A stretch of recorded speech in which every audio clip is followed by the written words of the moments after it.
மா சொல்டா. நம்ம நிறைய விஷயம் பேன் பண்ணி கேள்விப்பட்டிருக்கோம். இந்தியாலேயே நிறைய மாநிலங்கள்ல சரக்கு பேன் இருக்குது. அதே சமயம் சிங்கப்பூர்ல சுவிங்கம் பேன் இருக்குது. சின்ன சின்ன விஷயங்கள் எல்லாம் பேன் பண்ணி கேள்விப்பட்டிருக்கோம். எங்கேயாவது ஒரு இடத்துல டெத்தை பேன் பண்ணி கேள்விப்பட்டிருக்கோமா? டெத் யூ மீன் சாவு?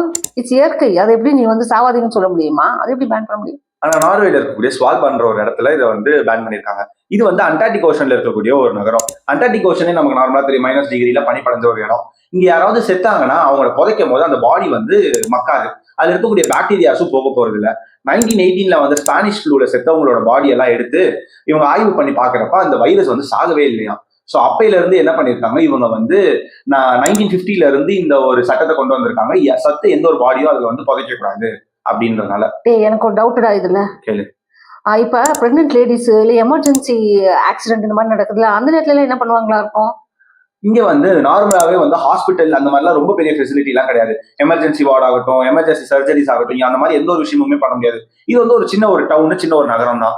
இவங்க என்ன பண்ணுவாங்க, ஒரு பிரெக்னென்ட் லேடி இருந்தாங்கன்னா அவங்க கொஞ்சம் மாசங்களுக்கு முன்னாடியே அவங்க மெயின் சிட்டிக்கு போயிடணும். நார்வேயோட மெயின் லேண்டுக்கு போயிடணும். அங்க ஹாஸ்பிட்டல் இருக்கும். இங்க இருக்கவே கூடாது. இப்ப யாரோ ஒருத்தவங்க சாக போற விளிம்புல இருக்காங்கன்னா கூட அவங்கள ஏரோப்ளேன்ஸ் மூலியமா டிரான்ஸ்போர்ட் பண்ணிடுவாங்க மெயின் லேண்டுக்கு. ஓகே. நார்வே பத்தி இவ்வளவு சொன்னேன்ல, நான் ஒரு இன்ட்ரெஸ்டிங்கான தகவல் சொல்லவா? அங்க போறதுக்கு விசாவே தேவையில்லை. நோட்டட் சில கண்ட்ரீஸ்க்கு, அதுல இந்தியா கூட இன்க்ளூடட். இவன் தலையாட்டதை பார்த்தா வேற ஏதோ ஐடியா போட்டுட்டான். இப்ப நீங்க சொல்லுங்க, நார்வேல இருந்தா நீங்க எப்படி ஃபீல் பண்ணிருப்பீங்க? கமெண்ட்ல ஷேர் பண்ணுங்க. இந்த மாதிரி சின்ன சின்ன தகவலுக்கு என்னுடைய சேனலை சப்ஸ்கிரைப் பண்ணிக்கோங்க.